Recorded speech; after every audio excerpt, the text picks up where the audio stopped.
O contratempo com o He-112 apenas alimentou o desejo de Heinrich Hartel e do próprio Ernst Heinkel de garantir que o próximo caça da Luftwaffe viesse da sua empresa. No entanto, depois da seleção ter favorecido o Bf-109, Ernst Udet deu algumas más notícias.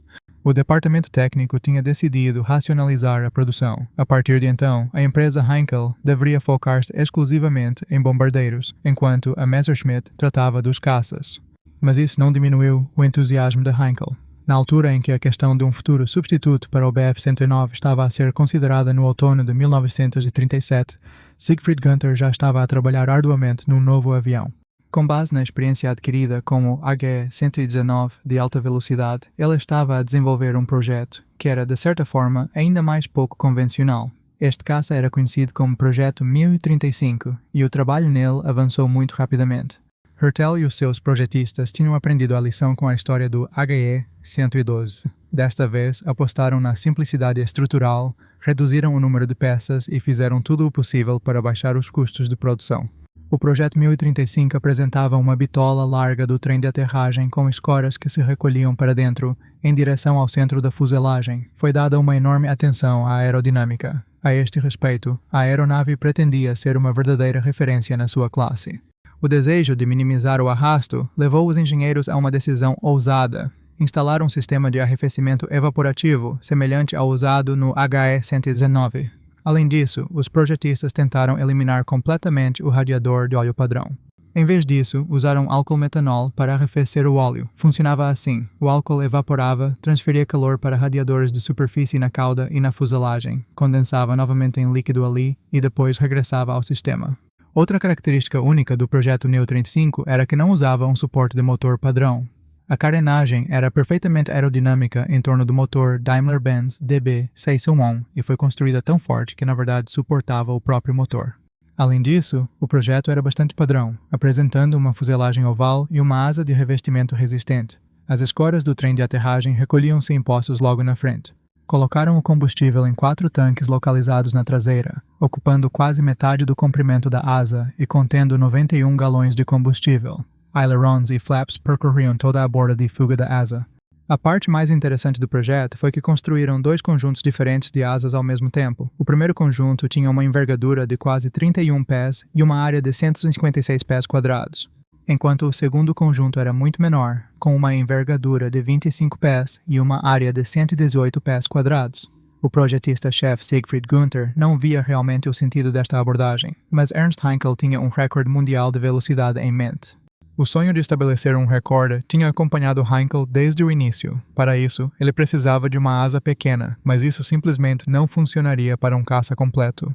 Foi assim que surgiu a ideia de fazer 2 versões, uma com maior envergadura para a aeronave de combate e uma menor para o avião recordista. Terminaram o trabalho no projeto em 25 de maio de 1937, mas Ernst Udet só foi informado em outubro. Quando o primeiro avião já estava totalmente montado, embora o comando da Luftwaffe ainda duvidasse se deveria sequer procurar um substituto para o comprovado Bf-109, a empresa Heinkel ainda conseguiu o contrato. Encomendaram 3 protótipos e 10 aeronaves de pré-produção, que foram designadas como HE-100. A pedido de Heinkel, alguns meses antes, Kurt Tank tinha convencido o Ministério da Aviação a saltar a sequência e a atribuir o número 200 ao seu avião de transporte. O número 100 tinha sido reservado para a empresa Fieseler, mas ainda não estava a ser usado. Seguindo a mesma lógica de Tank, Ernst Heinkel decidiu que um número tão redondo seria a marca perfeita para o seu novo caça, e conseguiu o que queria. O motor DB601 podia funcionar sob cargas térmicas bastante intensas, por isso o forte acúmulo de calor durante as primeiras corridas de táxi do HE-100V1 não causou nenhuma preocupação especial. Em 22 de janeiro de 1938, o HE-100V1 levantou voo. Hans Dietrich estava nos comandos porque o piloto de teste-chefe da empresa, Gerhard Nitschke, ainda estava a recuperar depois de um acidente no HE-119V4 em dezembro. Apesar de uma tendência a oscilar, a pilotagem do novo caça era normal, mas o sistema de arrefecimento evaporativo trouxe uma surpresa desagradável. Grandes diferenças de temperatura entre a superfície inferior da asa e a superior, que era usada para arrefecimento, levaram a uma séria deformação do revestimento e até danificaram a própria estrutura da asa. Não havia dúvida de que um erro tinha sido cometido nos cálculos de resistência estrutural relativamente a essa diferença de temperatura. Assim, no protótipo seguinte, o H-100V2, eles tornaram o revestimento mais espesso e aumentaram a área da superfície do radiador. Em março de 1938, os testes continuaram nesta aeronave.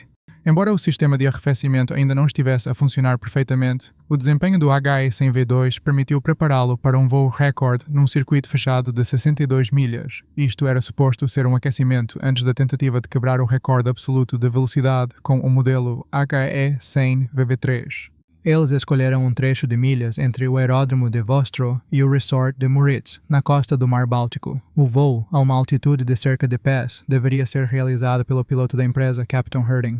O início estava agendado para 6 de junho de 1938, mas no último momento, Ernst Udet, que pouco antes tinha testado o V1 restaurado, decidiu pilotar o V2 pessoalmente.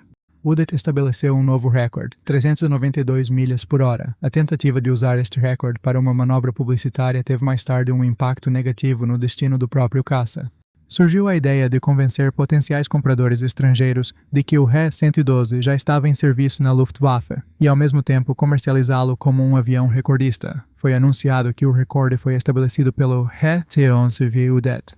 Ao mesmo tempo, todas as fotografias nítidas desta aeronave foram retiradas da imprensa. Os primeiros e segundos protótipos pertenciam à série A. Eram impulsionados por um motor DB601A, que produzia 1.100 cavalos de potência na descolagem e 1.020 cavalos de potência a uma altitude de 13.100 pés. As asas tinham uma grande envergadura, mas o terceiro exemplar, o V3, recebeu asas mais curtas, uma nova capota mais aerodinâmica e, especialmente, um motor DB601 potenciado. Uma vez que o He-100V3 estava a ser preparado para quebrar o recorde mundial, a velocidade do motor foi aumentada de 2.480 para 3.000 rotações por minuto. Um sistema de injeção de álcool aumentou brevemente a potência até 1.800 cavalos. A entrega deste motor foi atrasada até agosto de 1938. Revelou-se tão temperamental que exigia supervisão constante de representantes da Daimler-Benz. Este motor foi classificado para durar apenas um único voo, por isso não podia ser testado em terra. Todos os testes foram realizados usando um DB601A padrão. O motor especial foi instalado apenas no início de setembro de 1938. Em Warnemünde, tudo estava pronto para o voo recorde. O piloto Gerhard Nietzsche levou o He-100V3 para o ar, mas um dos suportes do trem de aterragem não recolheu. Gerhard, que tinha acabado de recuperar de lesões sofridas noutra aeronave, o He-119V4, tentou baixar o trem de aterragem novamente, mas a roda ficou presa no compartimento. Era impossível reduzir a potência deste motor especial, o que impossibilitava uma aterragem segura com uma roda. Como resultado, Gerhard Nietzsche foi forçado a ejetar-se. Durante o salto, ele atingiu a cauda e ficou ferido, pouco antes da tentativa falhada de estabelecer o recorde mundial. O He-100V4 chegou a Reschen.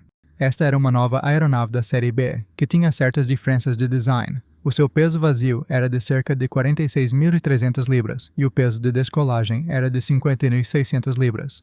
De facto, o V4 tornou-se o protótipo para toda a série. Perto do Sol, a velocidade atingiu 346 milhas por hora.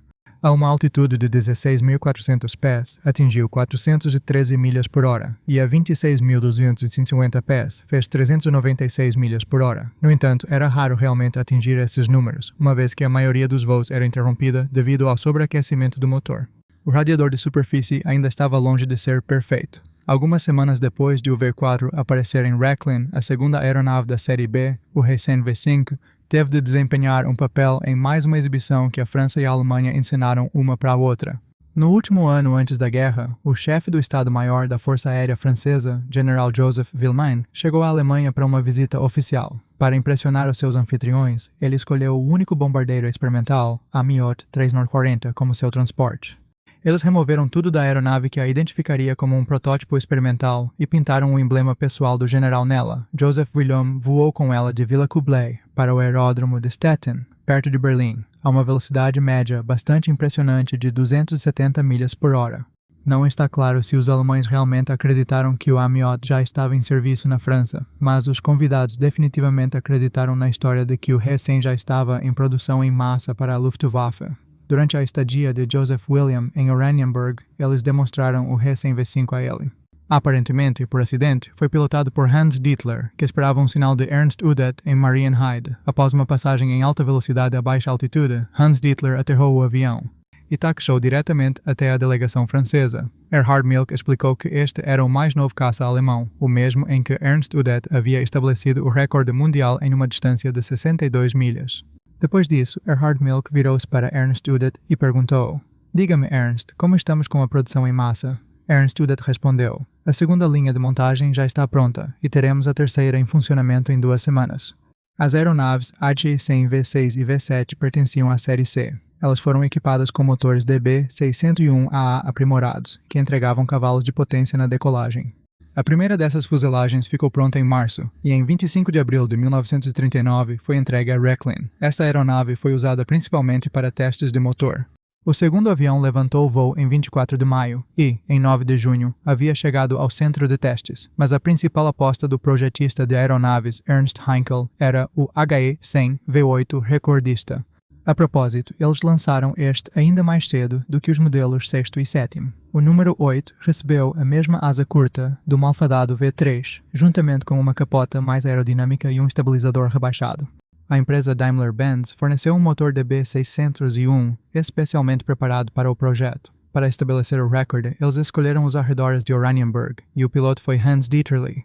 O voo histórico ocorreu em 30 de março de 1939. O HE-100 V8 registrou uma velocidade de 464 milhas por hora.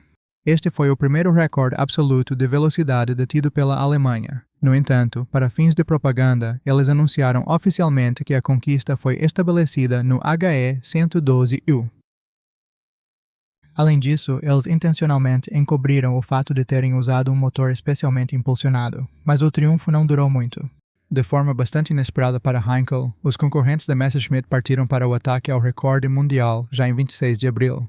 Com o seu Mi-209, atingiram uma velocidade de 469 milhas por hora. Heinkel calculou que se permitisse que o motor superaquecesse tão criticamente quanto no Mi-209 V1, ele poderia superar esse resultado em pelo menos 9 milhas por hora. No entanto, os preparativos para a revanche foram interrompidos em 12 de julho, quando o chefe do Departamento de Engenharia, Rolf Luetka, ordenou que abandonassem quaisquer outras tentativas de melhorar o recorde mundial. Cerca de um ano antes de o He-100 V8 estabelecer o recorde mundial de velocidade, o departamento técnico já havia formulado os requisitos para um potencial sucessor do Bf-109. A Focke-Wulf conseguiu ganhar este contrato com o seu projeto FW-190.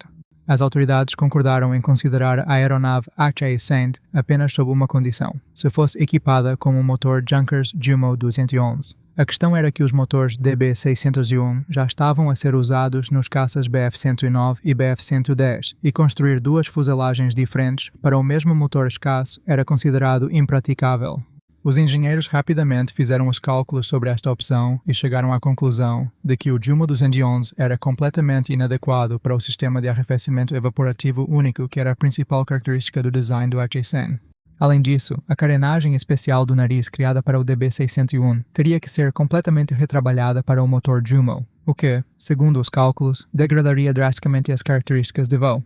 Como resultado, a proposta do departamento foi rejeitada, mas Ernst Heinkel não desistiu da esperança de encontrar um lugar para o seu He-100, pelo menos nos corações de alguns líderes da aviação. No início do verão de 1939, o terceiro avião da série C, o He-100 V9, estava pronto.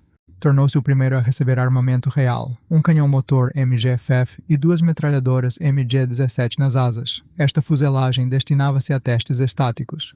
Os 3 aviões restantes, sob o primeiro contrato, foram concluídos como a versão de pré-produção, HE-100 Desert. O primeiro deles levantou voo em setembro de 1939. Ao mesmo tempo, a empresa Heinkel, por iniciativa própria, lançou uma série de 12 aeronaves da modificação HE-100D1. O modelo HE-100 Desert distinguia-se por um novo para-brisa do cockpit, uma capota aerodinâmica contínua sem reforços desnecessários e pequenas janelas envidraçadas atrás do piloto. A barbatana da cauda também foi alongada. Oficialmente, considerava-se que o armamento consistia num canhão MG-FFF e 2 metralhadoras MG-17, embora na realidade o caça muitas vezes tivesse apenas 2 ou 3 metralhadoras. A eficiência tecnológica do projeto era impressionante. Os caças da série D eram montados a partir de apenas 969 conjuntos separados. Para comparação, o antigo He-112B consistia em 20.985 peças. O número de rebits foi reduzido de 26.884 para 1.164. 3 peças e a capacidade do tanque de combustível foi aumentada. Agora, eles comportavam 108 galões de combustível. Pouco depois do aparecimento do modelo HE-100 Desert, a empresa Heinkel foi autorizada a vender este caça no exterior. As negociações começaram imediatamente com um cliente de longa data, a Marinha Japonesa, que há muito tempo estava de olho nesta aeronave. Mas então, uma situação bastante tensa se desenvolveu. Pouco antes da delegação japonesa chegar à Marina High, em 30 de outubro de 1939, Heinkel foi avisado de que uma comissão de compra soviética apareceria no mesmo dia.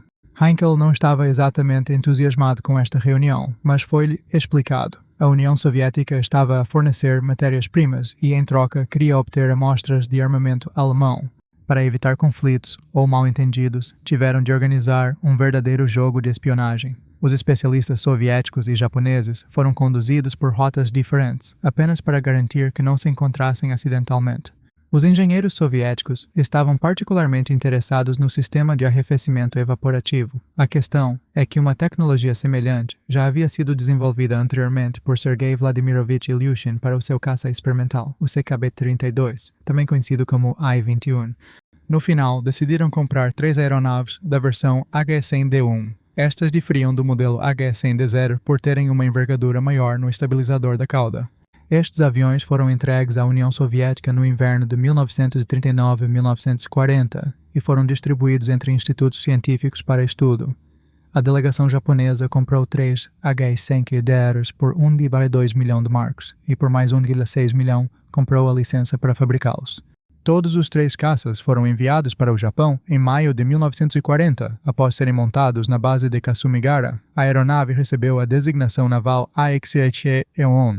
As características de voo do HE-100D eram tão impressionantes que a Marinha Japonesa imediatamente ordenou a produção em massa desta aeronave para a defesa aérea das suas bases. A produção deveria ser estabelecida nas instalações da empresa Hitachi. Eles até construíram uma nova fábrica na cidade de Chiba especificamente para este fim.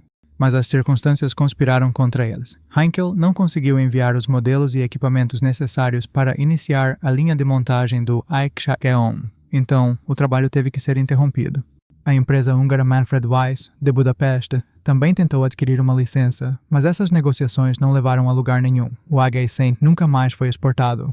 A operação mais famosa em que estes Heinkels participaram foi uma campanha de desinformação que os alemães levaram a cabo na primavera de 1940. Durante este evento, 9 aeronaves HE-100D1, operando sob o nome fictício HE-113, desempenharam o papel de unidades de combate inteiras de novos caças da Luftwaffe.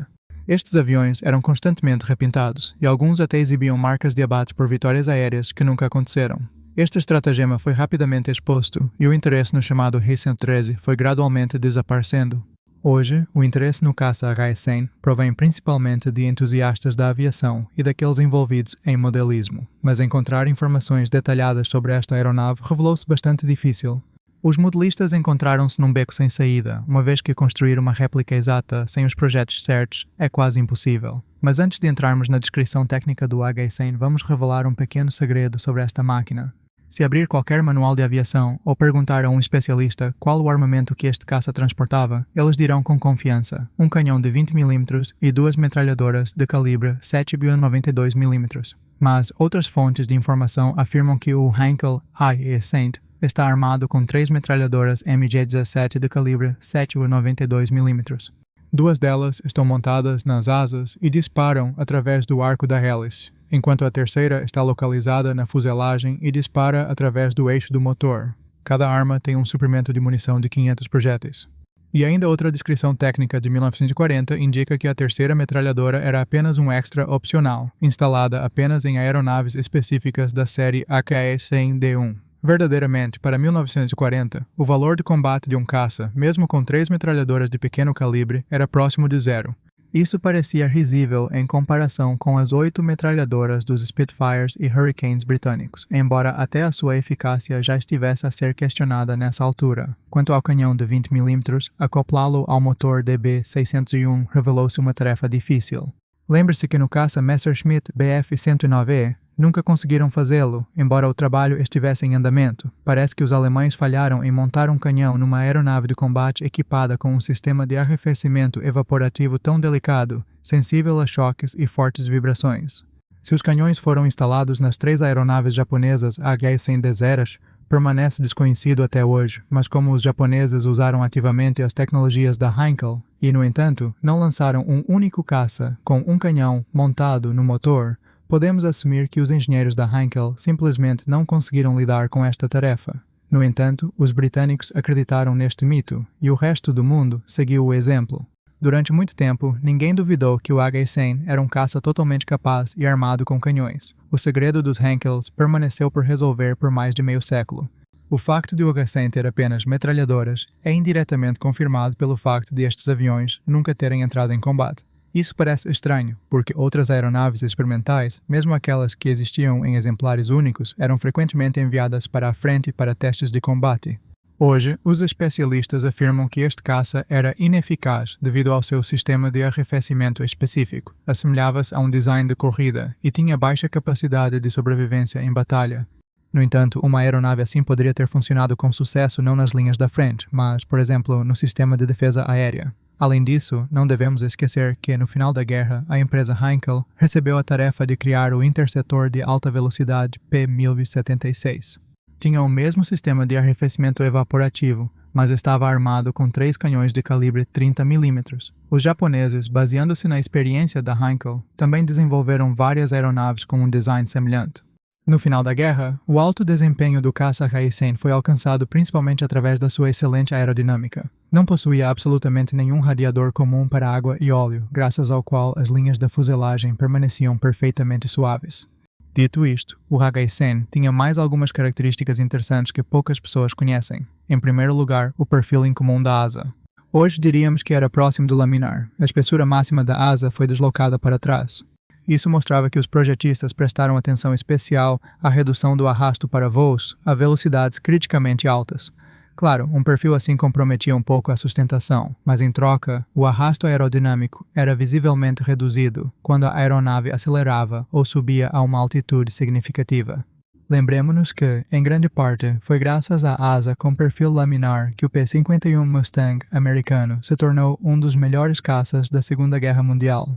E embora não fosse tão manobrável quanto, digamos, o Supermarine Spitfire inglês, mesmo tendo o mesmo motor, graças à sua vantagem de velocidade, dominou completamente as aeronaves inimigas. Construído 2 anos antes do Mustang, o H-100 alemão também merece atenção a este respeito. No entanto, em 1940, o uso de uma asa laminar num avião projetado para baixas altitudes não impressionou particularmente ninguém. A época para tais soluções simplesmente ainda não havia chegado. A cobertura da cabine gerou enorme interesse, especialmente a sua seção deslizante central. Em voo, ela ficava perfeitamente nivelada com o para-brisa e o convés traseiro, não criando protuberâncias de qualquer tipo. Verificou-se que durante a abertura esta secção primeiro se elevava e as suas bordas inferiores se espalhavam para fora, mas, ainda assim, o mais interessante no H-100 era o sistema de arrefecimento do motor. No verão, o motor era arrefecido com água, e no inverno usavam uma mistura, 61,5% de água, 35% de glicerina e 3,5% de álcool. O sistema operava sob pressão de 29 a 44 libras por polegada quadrada.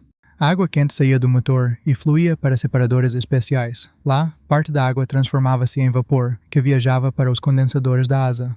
Nas superfícies superior e inferior da asa, sob a pele fria, o vapor voltava a ser líquido. Esta água era bombeada para um tanque de 10,6 galões instalado no lado direito da asa.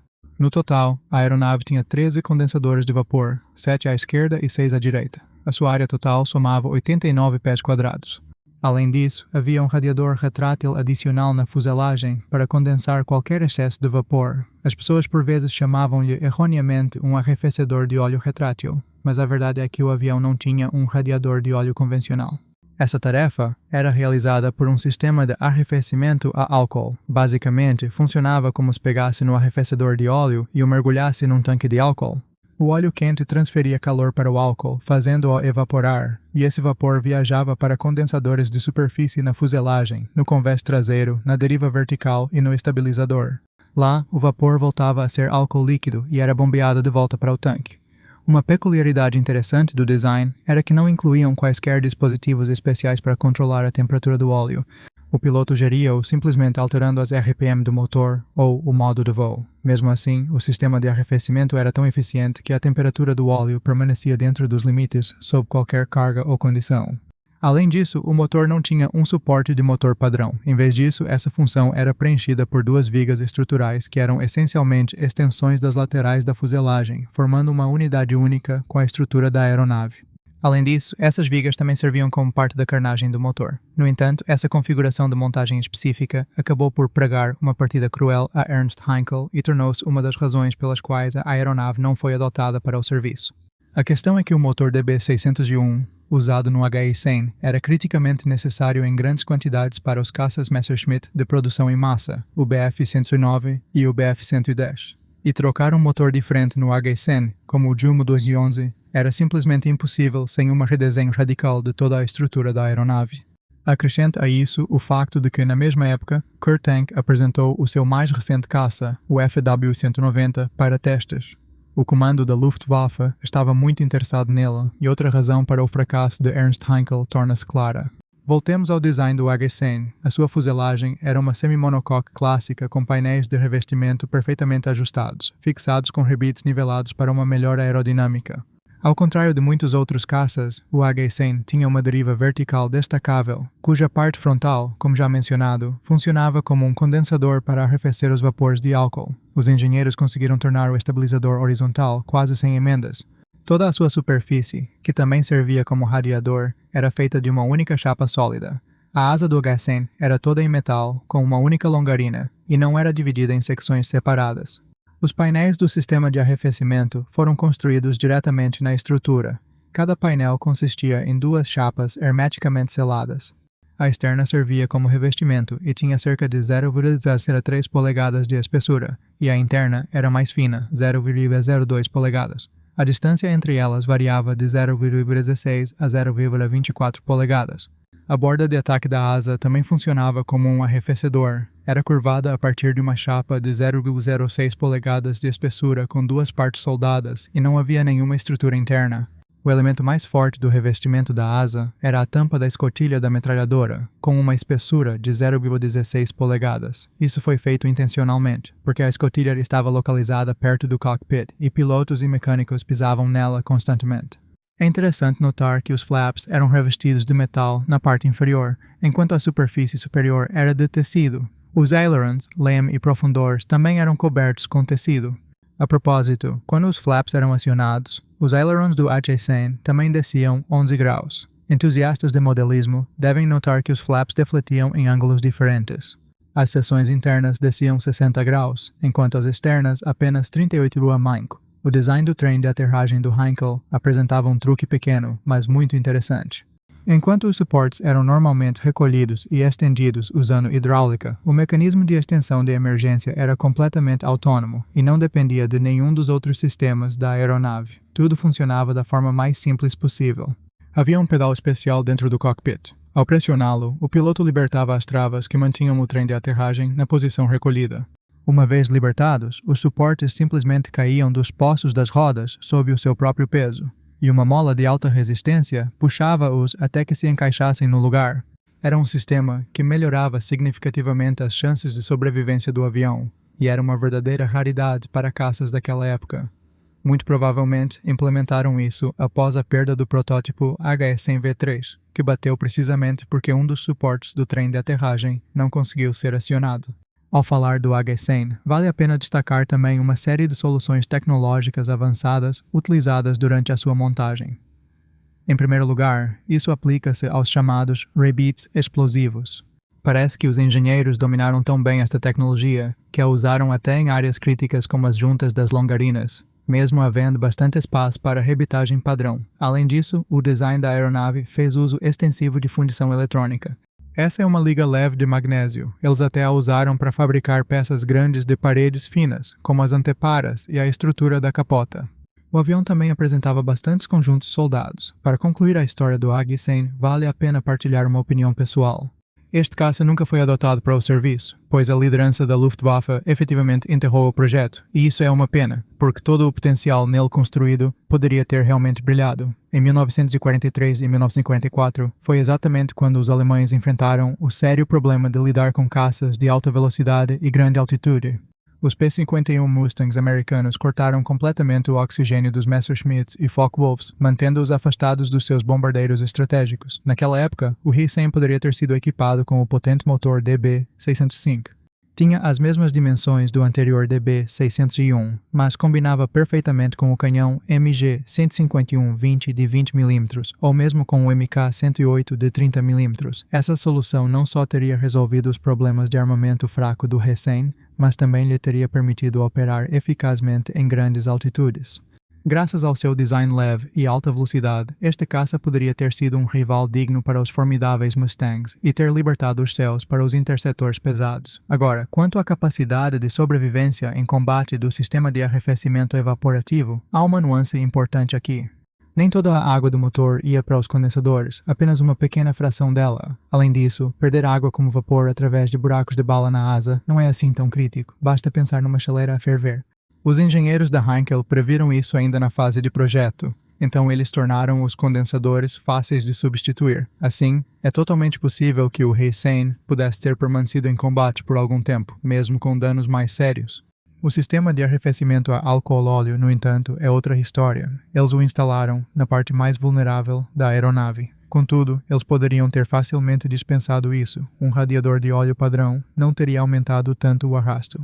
Comparado aos sistemas baseados em água, é claro, todo esse raciocínio é puramente teórico. A Alemanha, que estava sendo literalmente esmagada pelo poderio militar combinado da coalizão aliada, não teria sido salva por nenhuma arma milagrosa, especialmente não por um caça padrão com motor a pistão. No melhor dos cenários, ele poderia ter apenas aumentado ligeiramente as perdas entre os caças de escolta aliados. Mas o valor de combate real do He-100 como interceptador contra bombardeiros pesados ou como caça de linha de frente de baixa altitude para a frente oriental provavelmente teria sido muito baixo. Então, o que você acha? Foi este um erro fatal do alto comando alemão ou o He-100 era realmente um tigre de papel inadequado para uma guerra real? Não deixe de escrever sua opinião nos comentários, eu ficaria interessado em ler seus argumentos. Até os próximos vídeos.